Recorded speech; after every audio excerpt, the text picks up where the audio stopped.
At Dundee's Centre for Anatomy and Human Identification, the History Cold Case team is about to take on a dramatic new case surrounding a major unsolved archaeological mystery. Our next case, wonderful name, it's called Windypits. Okay. You've got human remains that are spanning across 3,000 years. Setting up a mobile forensic lab, they will investigate the puzzling remains of more than 20 people discovered here in underground caves. They're believed to be some of the oldest human bones ever found in Britain. Location even better. The remote North Yorkshire moors. Oh, my neck of the woods. In winter. Excellent. Potholing. Who are they? And why are their bones here? Perhaps it would have taken 4 or 5 people to hold him down. Are the caves simply Iron Age graveyards? Or is there a more sinister explanation for how this became the final resting place of so many people? If these bones came up as a forensic case, I would be advising the police we need to look at this a lot more closely. The investigation will shine a light on a long-forgotten period of our ancient history. Oh, okay. A time of brutal rituals and bizarre beliefs, when people lived in fear of what lay beneath the surface of the earth. The coup de grace. There'll be a great spurt of blood. Can modern forensics finally solve the mystery of what happened at the Windypits? And what dark and surprising new truths will emerge about how we lived 2,000 years ago?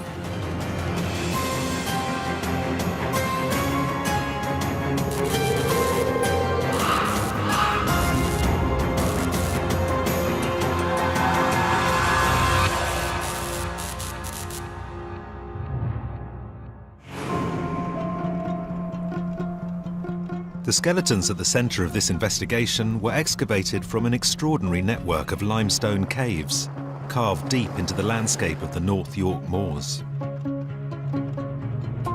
There are believed to be 22 people among the remains, but information about who they were and how they died has remained tantalisingly beyond our reach. With so many questions still unanswered, local archaeologists carefully lay out the bones again in a mobile forensic unit close to where they were first excavated. They hope a brand new investigation using science as well as historical analysis will help explain what happened here. Well, this is interesting. Forensic anthropologist Dr. Xanthi Mallet arrives to make the first visual assessment of the bones before reporting back to team leader Professor Sue Black in Dundee. There's a huge amount of work to do here. There's going to be 22 individuals, we believe, maybe more, maybe less. But you've got to ask what they're doing out on the middle of North Yorkshire moors. And when you've got 3,000 years worth of history involved, I can't for a moment imagine what that's going to turn into. Archaeologist Graham Lee brings Xanthi up to speed with how this unique and unusual hoard of human remains was discovered. I've been looking forward to you coming in, actually, because this is a real puzzle we've got going on here. What do you know about them? Well, all of the bones here have come from things called Windypits, which are natural fissures where the rock has cracked apart and created some quite deep kind of caverns in the edge of the valleys. And when people started exploring the Windypits, they started finding these fragments of human bone. The remains are thought to span several thousand years, from Roman times right back to around 2000 BC. The team wants to focus their inquiry on a group of 4 individuals that were found together in one of the deepest caves, known as Slip Gill. All of these come from just one of the Windypits, Slip Gill, which is one of the deepest and steepest of the fissures. These have been radiocarbon dated to about the middle of the 1st century BC to the beginning of the 2nd century AD. They were found in a heap at the bottom of the Windypit, and it's virtually a sort of 23, 25 metre drop, pretty much straight down from the entrance. So they've all ended up being kind of squashed together at the bottom, together with kind of rocks and other debris. The suggestion has been made that it could be a family.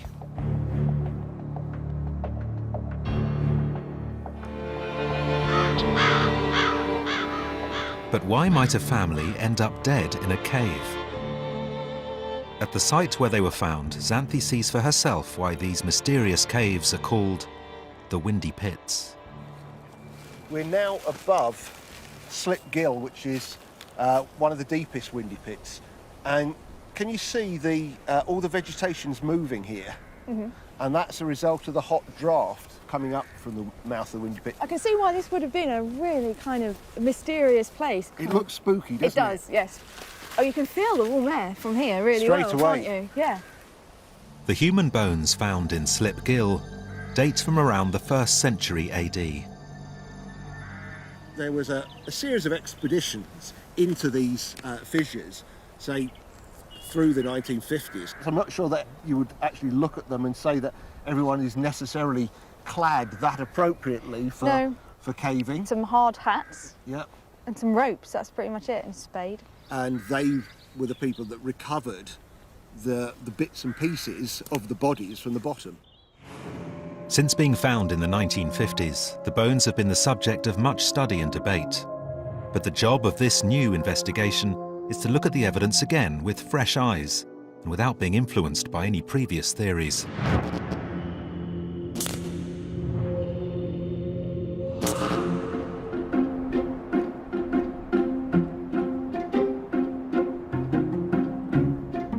Back in the mobile laboratory, Xanthi begins the task of making sense of the puzzling remains.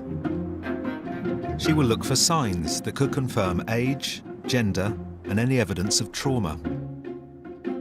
But the incompleteness of the skeletons will prove a major hurdle in trying to establish the identities of the dead. Not very much here with this one. No skull, no pelvis. Not very much at all. Initially, we're looking certainly an adult individual. Pretty robust femur, been reconstructed slightly, so first gut feeling would be that this is probably a male. Luckily, we've got quite a bit of the skull on this one, so this might actually work for reconstruction. As her initial examination continues, she spots a curious injury on the jawbone of one of the males. Now, that might be our first sign of significant trauma. It looks like a sharp force trauma to the side of the mandible, which would just be along your jawline. This is not an injury that's happened a reasonable time before death and the bone has started to regenerate. So, initial impression would be that this is an injury that could have occurred around the time of death. So at least one of the 4 people from Slip Gill may not have died of natural causes. So we've got some interesting elements mixed in. We've got some sharp force trauma on a fairly robust group. It's interesting. By forensically retracing events around the scene of death and gaining clues as to who these people were in life, can they uncover what happened here? This case promises to drag the team back to a largely unrecorded period of our history. It's a rare opportunity to build a personalised account of life and death in Britain 2,000 years ago.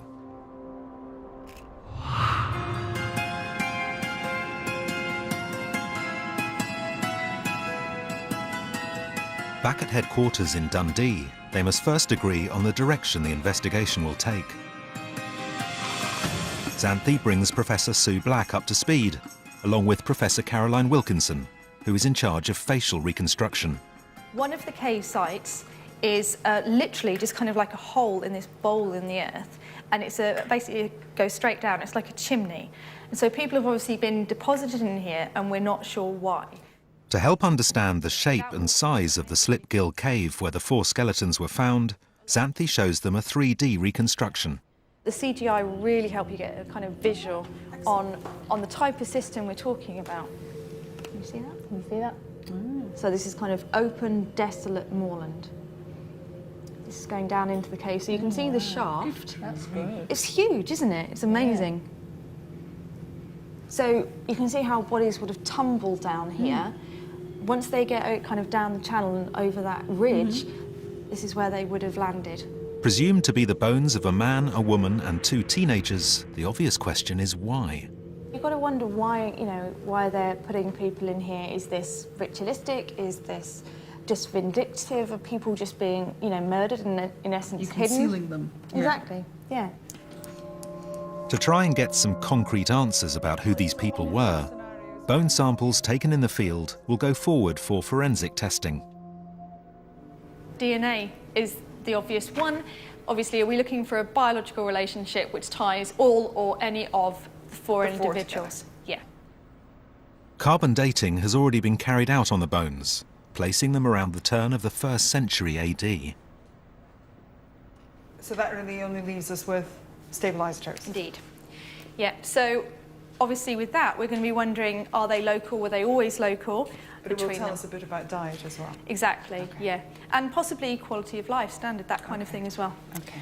So we're going to be doing the stable isotopes. So besides all of the tests that we can do, I think we really need to look at the context, the wider context. Who was potentially using this as a burial site, deposition site, or was this accidental? Why? The bigger picture. It's a real kind of intriguing puzzle, isn't it? Yes, it's not normal. No. No, it isn't normal. No, nothing normal about And this. so there is a story. Yeah. It's about finding out what the most likely story is. The damaged jawbone belonging to the teenage male is the only hard evidence they have so far that this might not be a straightforward or innocent burial, but it's enough to rouse Sue's suspicions. The likely scenario is sounding as if what we've got is a suspicious situation where 4 individuals are found at the bottom of a very long shaft in the middle of remote moors, but there are other caves around it where obviously something untoward must have gone on at different times in history.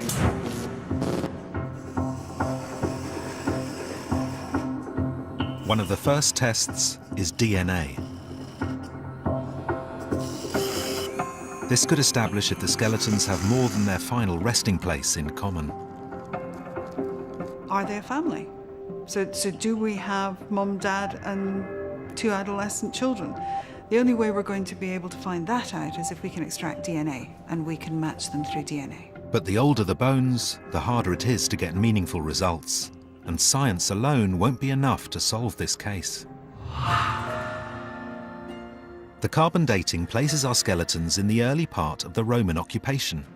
But if our people were locals, theirs would likely be a very pre-Roman way of life, much as people had existed in and around the moors for millennia. Xanthi has come to a traditional Iron Age village to meet archaeologist Steve Sherlock. She wants to understand how our people from Slipgill might have lived and why their remains would be in a cave. So the individuals from Windypits, would they have been living somewhere like this? They'd have been living in this sort of environment, in these sort of structures, indeed. How many people would have lived in a house like this? One family, but would have probably been 8 or 10 people living in a house like this. And how many houses like this would have made up a community like There this? could have been 4 or 5 houses of this size in a busy village. That's quite a large community then. Indeed it is, and we mustn't just think of this one community. There would be another one really quite close by. And they would have interacted with each other? They would have traded, farmed and communicated with each other, supported and helped each other. We're talking about society here, not individual groups. During the Iron Age, the British population topped 3 million people. This was a sophisticated culture and society. Steve explains how the part of the moors where the Windypits are located were a sort of no man's land between 2 competing Celtic tribes. The Windypits are an interesting area because they're on the North Yorkshire moors, which are, let's say, a neutral area between a tribe to the south called the Parisi and the tribes to the north of the Brigantes. So it's probable that the Parisi were using the Windypits. They're the people that are having sites and activities on the southern part of the North Yorkshire moors. Would the 2 different tribes have fought? There may well have been territorial differences, but there's no evidence for battles as such. Curiously, Steve is convinced that caves would not normally have been used for burials, or deposition as archaeologists call it. The normal burial rite may well have been cremation, scattering the ashes to the wind, or people have been buried at locations nearer to the settlements, a long way away from the Windypits. So it's a really different type of deposition. It's a different deposition in terms of the choosing a location and potentially only choosing certain people, of course, to be buried at those points. So if people aren't living in the immediate vicinity, it's taken a lot of people a lot of effort to bury people there. Indeed, that's telling us there's a religious action to this and choosing people, location for a special reason. This points to the discovery of the skeletons at Slip Gill being something unusual and special, even for Iron Age society. How did the bodies end up several feet down in the dark, and why? Might the bones finally give up some answers?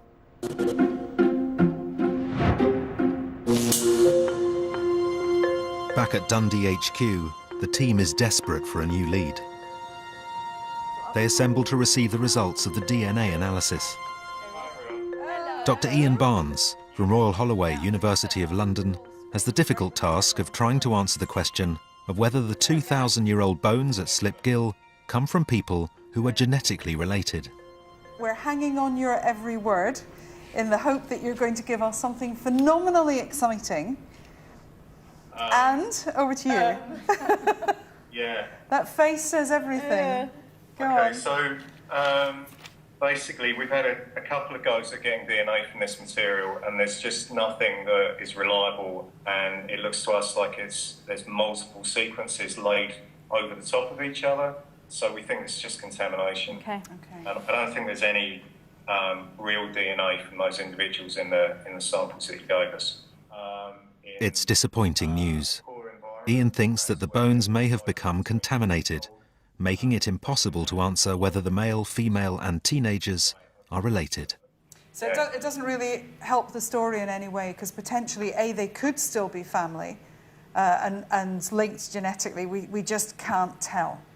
Yeah. Well, that's disappointing, but so be it. That's the way science goes. Thank you very much. Thanks for that, Ian. Right, sorry about that. No Good problem. to speak to you. Thanks Thank again. you. Take care. Bye.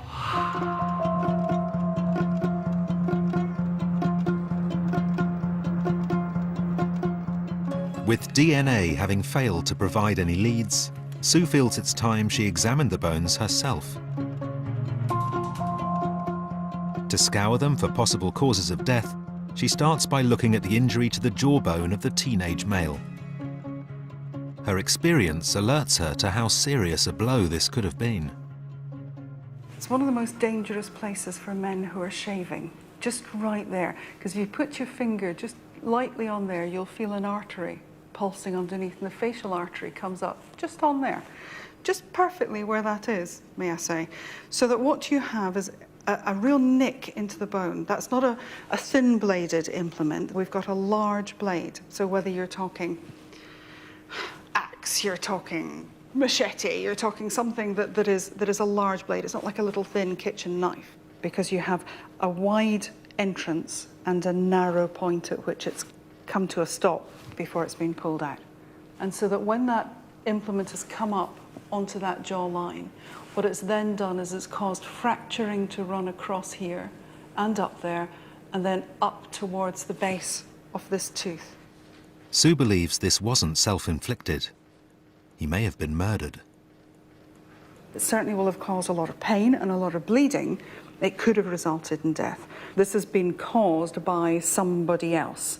Somebody has inflicted this on this individual. And it's a young individual. And then, on the leg bones of the adult male, she spots more suspicious marks. This is a pattern that's quite consistent with a fracture occurring what's called a green bone. So it behaves very differently from an old bone that doesn't have much water content and organic material still left in it. What we don't have is any evidence of healing. So this is consistent with the person perhaps dead, perhaps not quite dead, being dropped down onto a height. There's no proof yet, but Sue feels that taking all the evidence so far, a picture of suspicious death is definitely emerging for this group. If these bones came up as a forensic case, I would be advising the police we need to look at this a lot more closely. There's something very suspicious going on here. You might cut yourself shaving, but you sure as heck don't cut yourself shaving at that depth. So that the sharp trauma injury, if nothing else, is decidedly suspicious.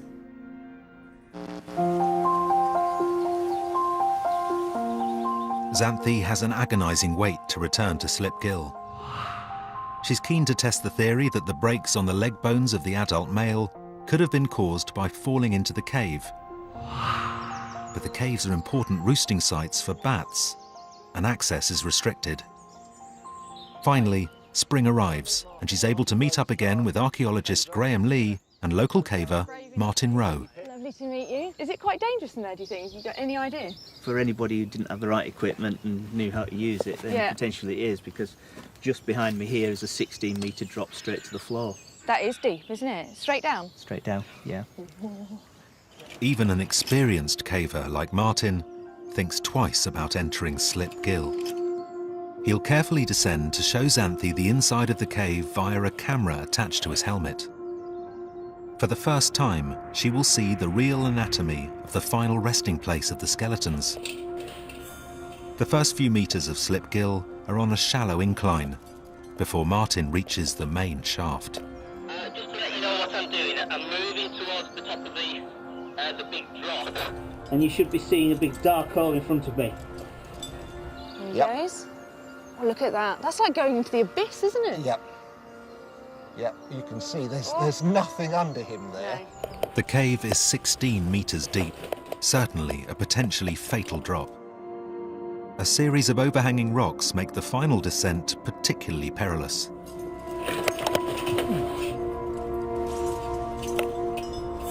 That must be pretty scary in there, mustn't it? Because it's going to be pitch black, except for that little light coming off your head torch. Yep. Oh dear. That wasn't very clever. So he's going to be now touching down where the bodies were found, on that kind of scree slope. Exactly. So I'm at the bottom now. So what I'll do now is I'll turn on the big light and show you how far I've come down from the surface. Okay, great, okay.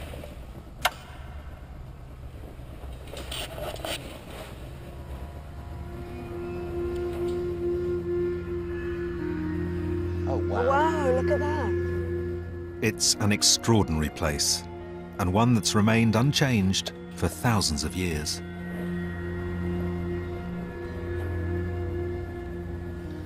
That is a long way. You can see the nature of the fissure. That's it's very slim on the way down, isn't it? It is a very narrow slot. That's fantastic. And this ties in with the idea that our man fell from a height. Yeah. So once a body went in there, it's basically going to slide down that chimney, bounce off some rocks on the way down, off the ledge, and land at the bottom, down on this scree slope down here. That's it. Wow. Yeah. I just can't imagine anyone getting out of that alive. Xanthi's happy that the man's injuries are consistent with the cave being the scene of death. But why were these people here? What was the significance of this place? Oh, I think we're going to see him in a second. Hey, there he is. Hello. How you doing? I'm a bit sweaty. Well done, sir. Yay. In one piece. Quite relieved to have you back with us. Yeah, very much so. Well done. Hey. Meanwhile, in Dundee, Caroline is beginning the facial reconstruction. None of the 4 skeletons in the group has a complete skull, but Caroline is hoping there are enough pieces to rebuild the face of the adult male. Well, we've got quite a lot of pieces, and it looks like when you hold them next to each other that they do fit. That piece clearly fits against there. And we've got large sections that have already been reassembled that need a little bit of adjustment, but again, we've got other large pieces that fit. But this isn't really a problem for us because we can scan them with the scanner, and then you can see the join lines on the scan, and we can just adjust the piece in the computer. So it makes it a whole lot easier than having to get rid of this glue and re-glue it. But one crucial part of his skull is missing. Now notice we've got no nasal bones, which are just at the top of the nose here, which are quite important in predicting the nose, but that seems like the only bit of the nose that's missing, so we can do some estimation from that.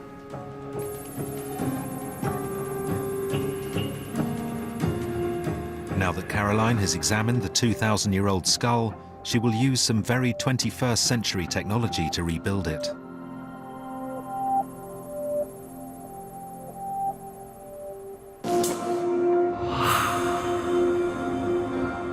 Xanthi's research has indicated caves were not usually used in Iron Age burial practices. So she needs to continue on the trail of investigating why a cave like Slip Gill would have been significant. She travels to the Dales to meet Tom Lord from Lancaster University. And we've got a rather atmospheric day to visit a cave. Tom believes that for our ancestors, caves had special significance. Oh, look at this. It's certainly very dark and imposing. We're going underground, we're going literally into another world, an underworld. And is that how our ancestors actually would have seen this place? I think so. Lights on? Lights on. Okay. Helmet. And we're going into the underworld. Okay. Yes, please. It gets darker, echoey. It gets darker immediately, doesn't it? Lose direct light. Okay.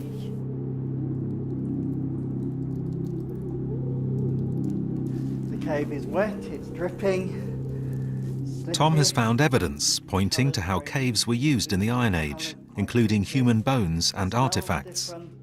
He thinks the way in which precious objects like these were placed suggests that caves were spiritually very important. And that's a perforated piece of red deer anther. I was going to say, because this isn't a bone that I recognise. It's red deer anther. If you hold it up, can you see the very careful hole that's drilled through it? You can see it's been drilled through. It's probably been on a shaft. Is this a weapon of some sort? It might be used as a hammer or something. And this was on a ledge about 45 feet down, so it could only have been put there, it couldn't have fallen there. But this would have been a valuable object. Somebody's gone to a lot of time to make this into a hammer or whatever else. You're not going to leave that down a cave without good reason. Tom believes valuable objects were placed in caves, perhaps as votive offerings or as part of rituals. We might be seeing down some of these deep shafts, beginning about 5,000 years ago, is actual sacrifice of human and animals at certain times. So these could be offering to the gods. Offering to the gods of the underworld. This idea of an underworld crops up throughout history and across cultures. And caves were seen as portals to a mysterious place between the surface world and another. Tom's evidence also suggests a new explanation for how the Slipgill individuals may have died. He believes they may have been part of some kind of ritual sacrifice. The archaeologists tell us that there's a distinct possibility that there's a ritualistic element to the way in which these individuals have landed up in these caves. We unquestionably have got evidence of interpersonal violence before these individuals have met their death. There's some evidence that when they've gone down the pit that there is long bone fracturing because of the drop. But there's no evidence that those have healed.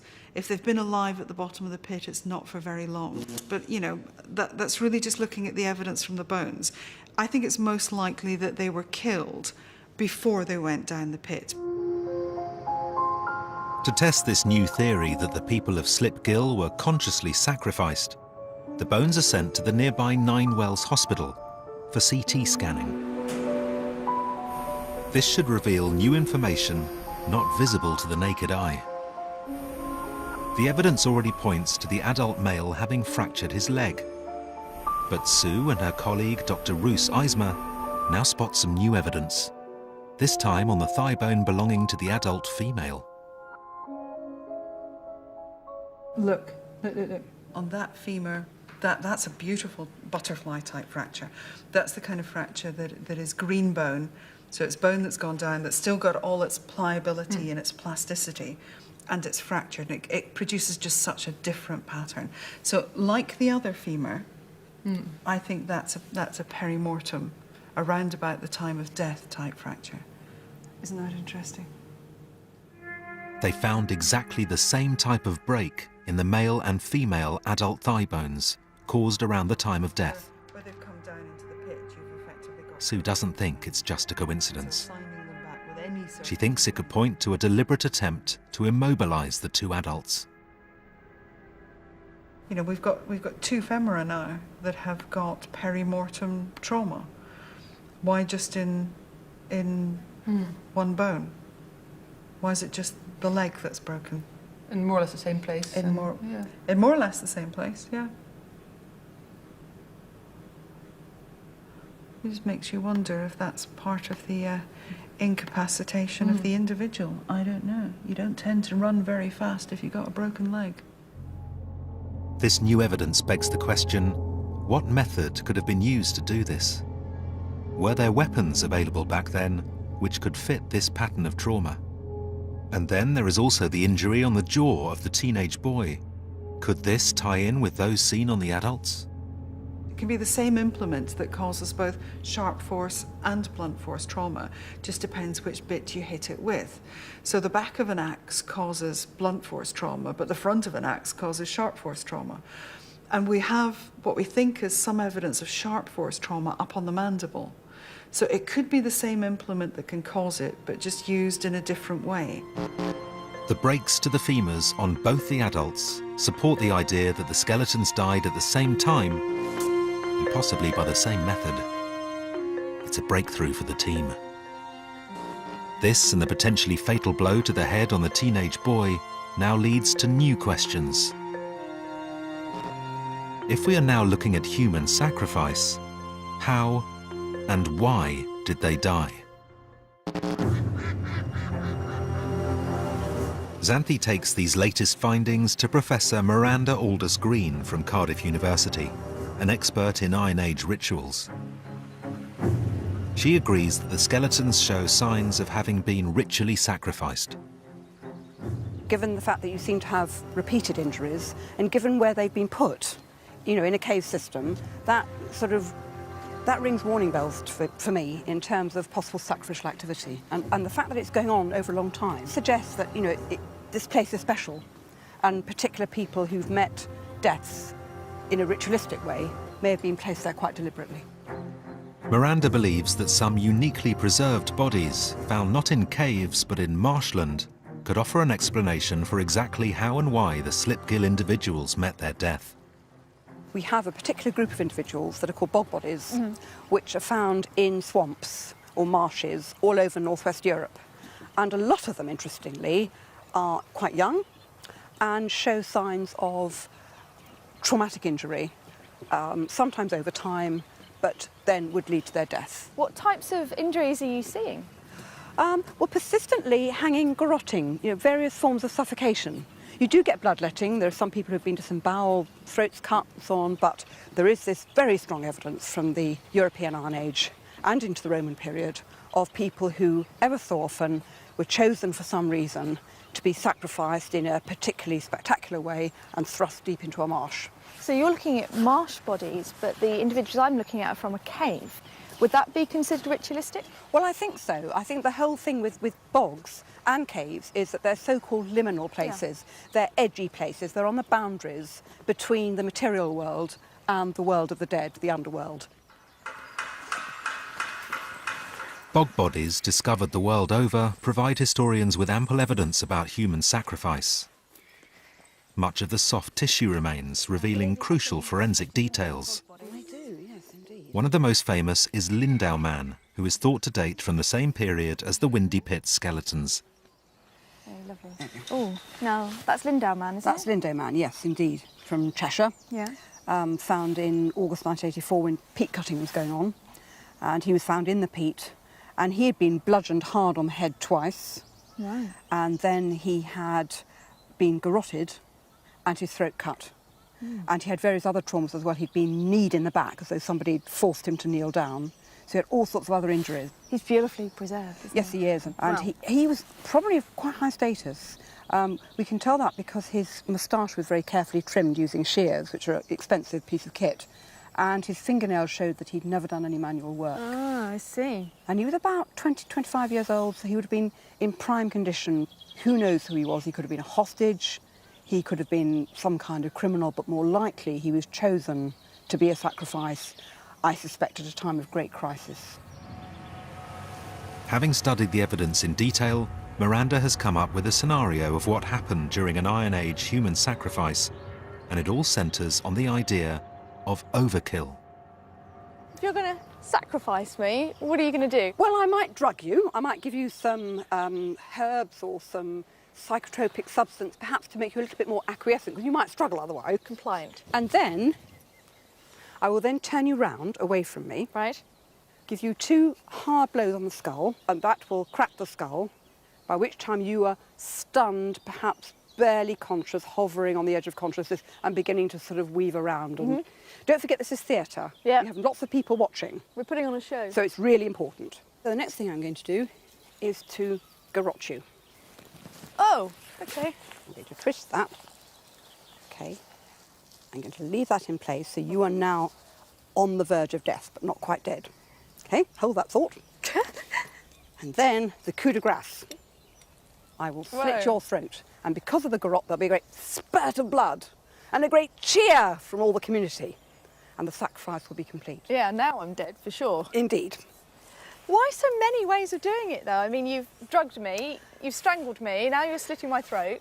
It's partly because the overkill violence is necessary for the sacrifice to be really effective. Look at the investment of time and trouble and effort there has been in sacrificing you. But also, I've got to represent the entire community who are sacrificing you, perhaps to cleanse the community of all their sins and wickednesses and ills and pollution. So if you don't have a marshy environment, you've only got the caves. What would happen then? The death would happen, the killing would happen outside the caves, and you would then be deposited. And there must be rituals and prayers and fires, and perhaps feasting as well. Really? All to do with sending your soul to that place where it can't do any more harm and where the community is cleansed. And Miranda also believes that other rituals linked to sacrifice, such as removing the soft tissue from a corpse, can leave marks on the bones too. But the condition of the bones from Slipgill remain a challenge in the battle to resurrect a compelling scenario for how these people died.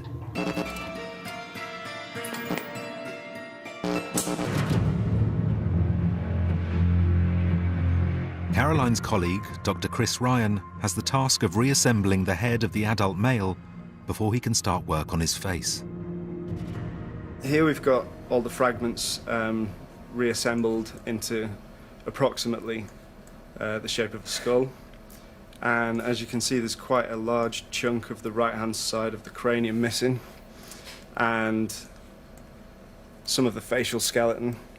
But we can, because we have the left-hand side quite intact, we can estimate much of this by mirroring parts of the skull from one side to the other.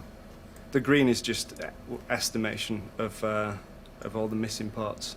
There's not enough of the mandible just to mirror it, because we only have this chin area and 3 teeth. The next stage will be to add layers of muscle and skin. Soon the face of the man who died at Slipgill will emerge.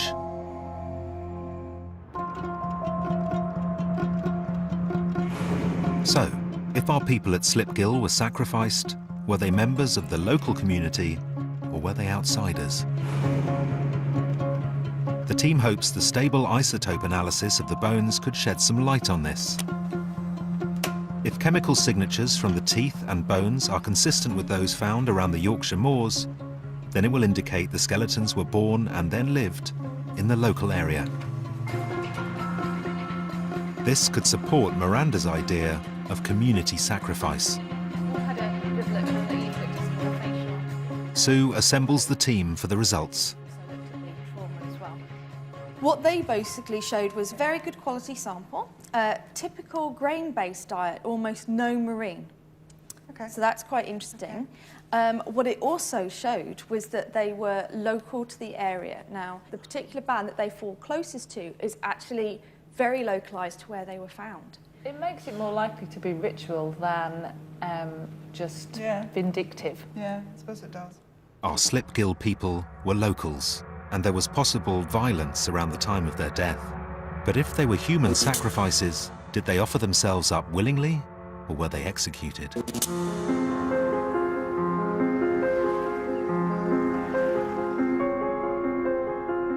Despite the evidence that's now building, Sue is reluctant to conclude a theory of foul play until she has more proof. We're not ruling out the fact that, you know, it isn't necessarily ritual. We're not ruling out all these possibilities, because your imagination could run wild. We're going to try and keep it as focused as we can, that says archaeologists say, got to bear ritual in mind. But what do the physicality of the bones tell us? Is there anything on there that supports this or refutes it? Until now, the team has focused on the 4 individuals from Slipgill. But 18 more skeletons were found in other Windypits caves around the same area. Sue now turns her attention to some of these other remains. It's an adult.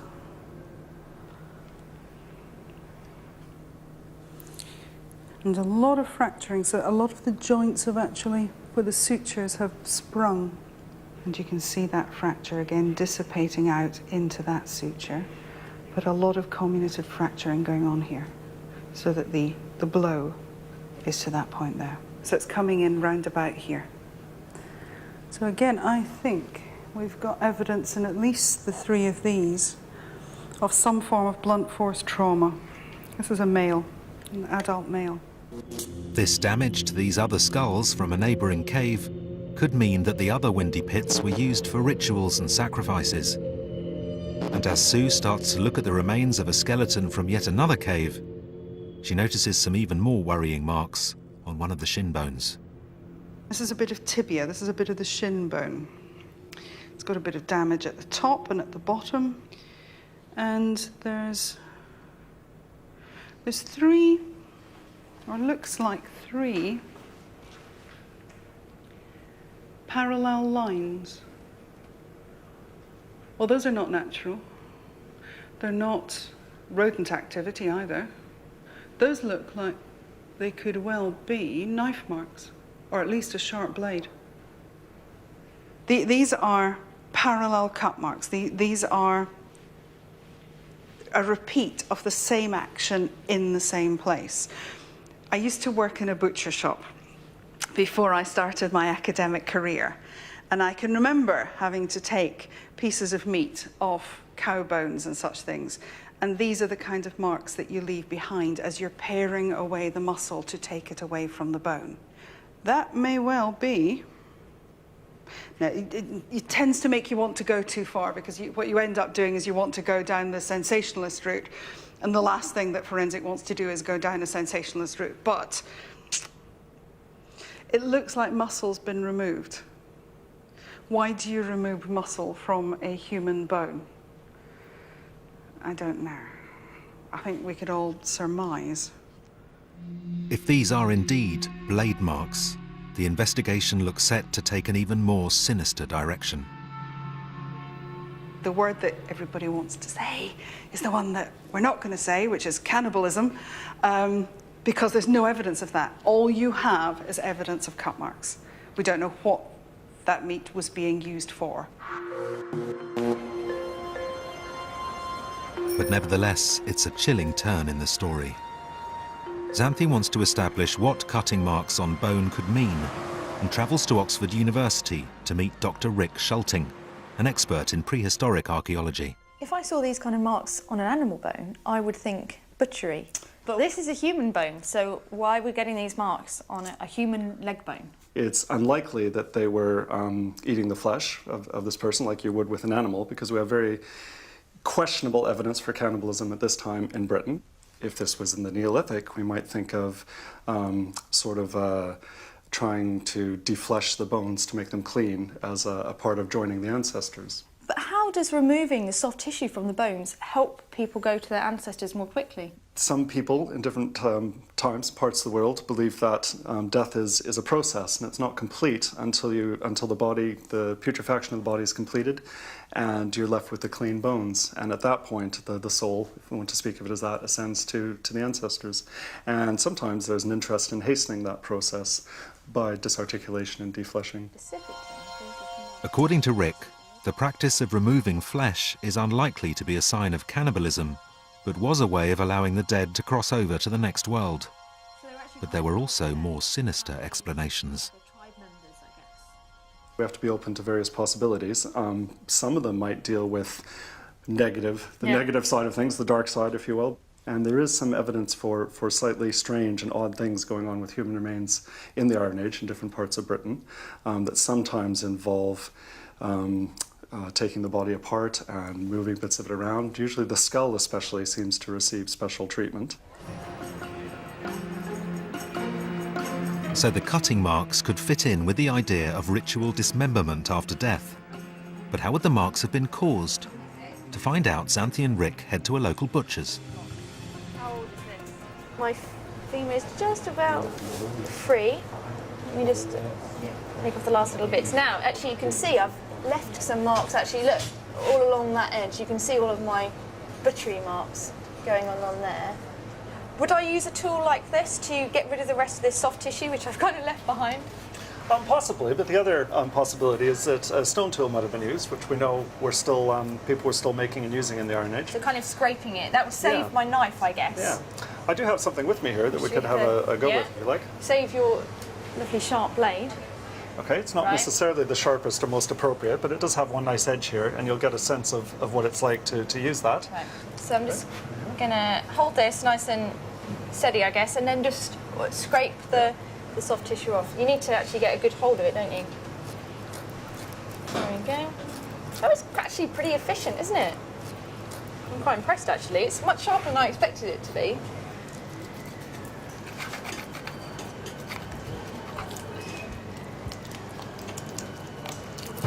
And that's where a lot of the muscle attachments are actually joining to the bone, just around the ends, and that's, of course, exactly where we saw them on the human bone. Exactly. You can actually see now, look, I've left some really quite deep grooves there. Oh, those are brilliant. Yeah.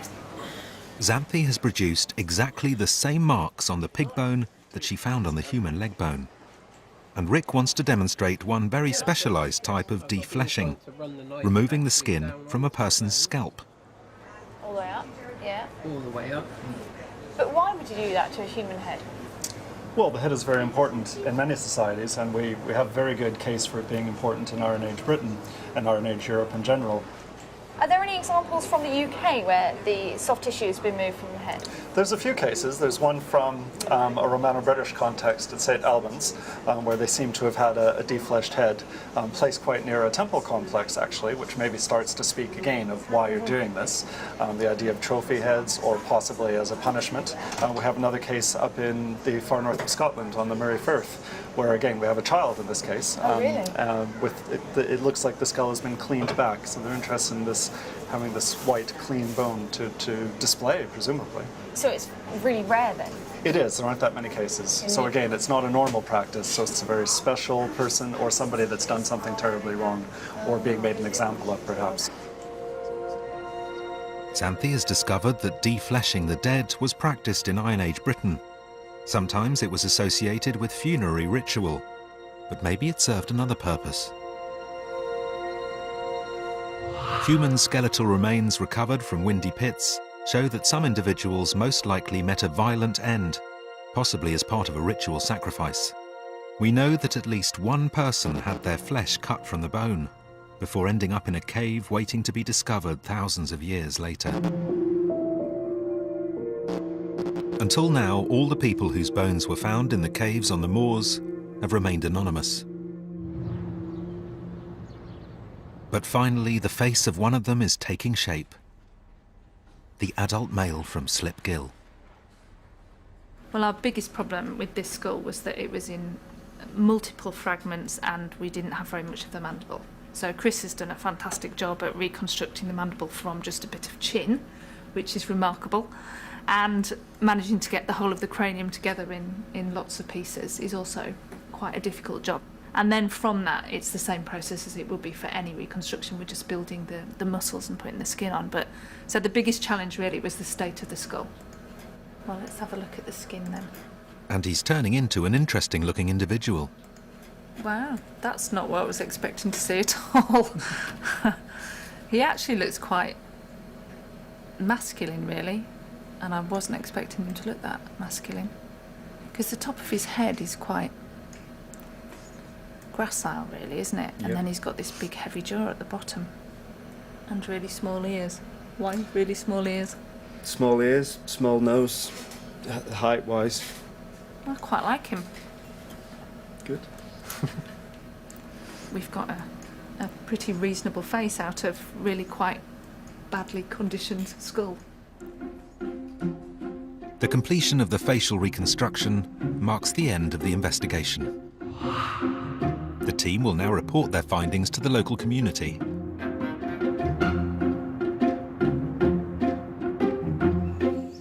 Xanthi and Sue have come to Duncombe House, not far from the Windypits.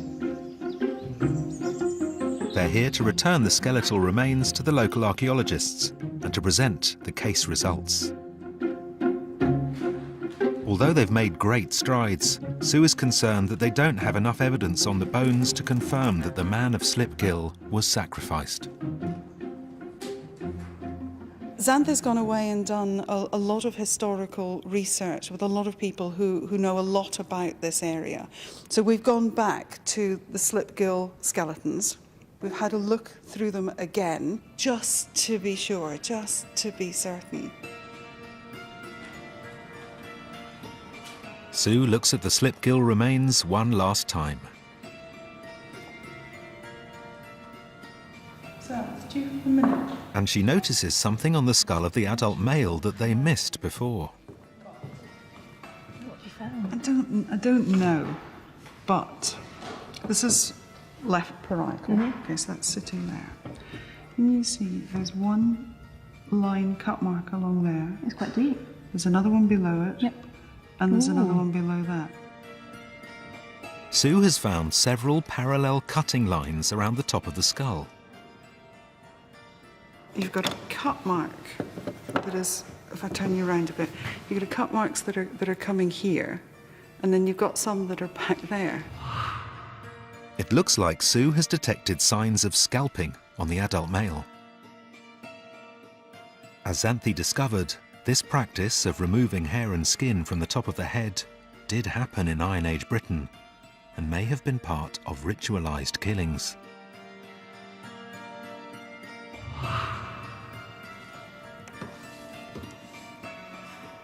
For Sue, it's enough to finally bring the events surrounding the death of this man into focus.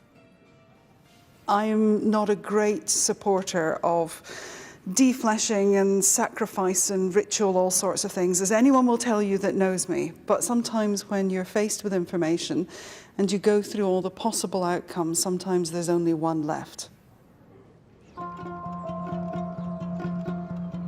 These findings will have an even deeper significance for the local community and the experts who've been studying the remains for decades.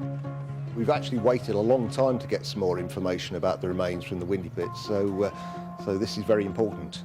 There's lots of unknown questions that hopefully we'll get some answers to today.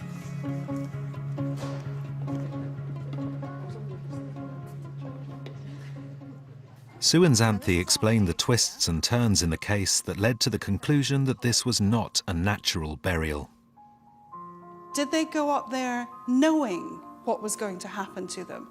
Or did they go up there in some way incapacitated? All of the caves, they're not being used as a kind of a normal deposition site for burials. So why are people going up? Caused by that, because it does fit in there really rather nicely.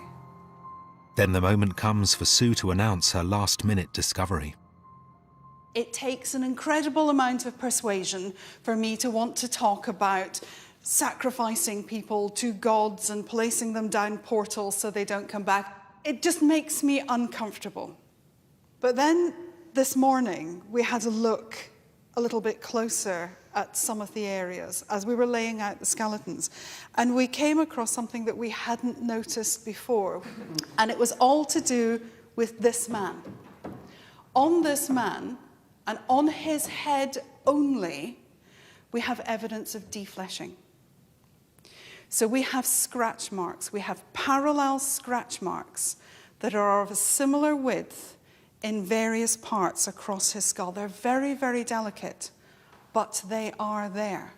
Now, if they're defleshing, for whatever reason they're defleshing, they're only defleshing around the head, almost in the sense of a scalping, because the defleshing isn't on the face, and it isn't on the back of the head, it's just around the area of the crown. So which they means put a blade in it and just scrape. The cutting marks on the skull are the final piece of evidence that at least one of the slip-gill skeletons was almost certainly ritually killed. It's a terrifying story. We've placed him into an environment which is a really rather scary, spooky sort of place that must have had some importance in the local community. He's been taken there, he's been perhaps immobilized, he's been murdered, one can assume, whether by one people or by a community, and then he's gone through a ritual removal of his scalp. So his scalp has been scraped away. But now, it's time for the team to reveal the face of the man whose life ended in such violence. Because we have only one skull, there was only one face that we were able to reconstruct. So do we want to see what he looked like? Yeah, go on then.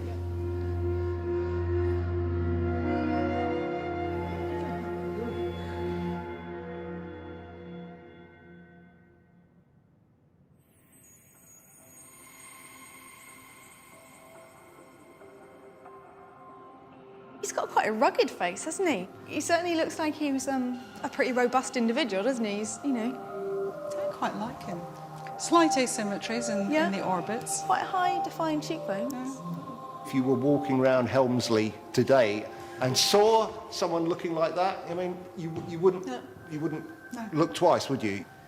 When you think what he may have gone through, and you have to ask, why was he chosen? What was so important about him? Was it because he was important in the area that's why he was selected? You know, we will never know. That is really about conjecture. But what we do know is that he suffered blunt force trauma. We know that his skull was defleshed.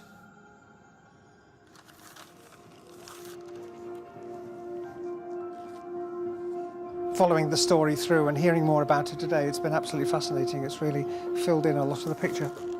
That was really amazing, absolutely fascinating. I thought the facial reconstruction was wonderful. The actual face brought it all very much home. You know, he's a very human face, and why did they do to him what they did?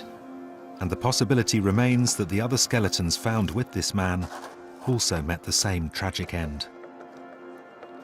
We've added a dimension to this that we never anticipated we were going to. And in fact, it's a first for me that I've never been involved in something that has involved this sort of a ritual, if you like. It does still make me uncomfortable because I really don't like the words. But at the end of the day, the bones have the evidence, and the evidence speaks for itself. The human remains presented to the team were not a recent discovery. But it took modern forensics to bring back to life a tragic story that's 2,000 years old. Next time, the team's biggest challenge yet, 100 skeletons found in York. The trail provides a new perspective on the English Civil War. In the last battle between Christ and the forces of Antichrist. Through one man's extraordinary battle to survive. Outrageous. If I take it off at the shoulder, you will die.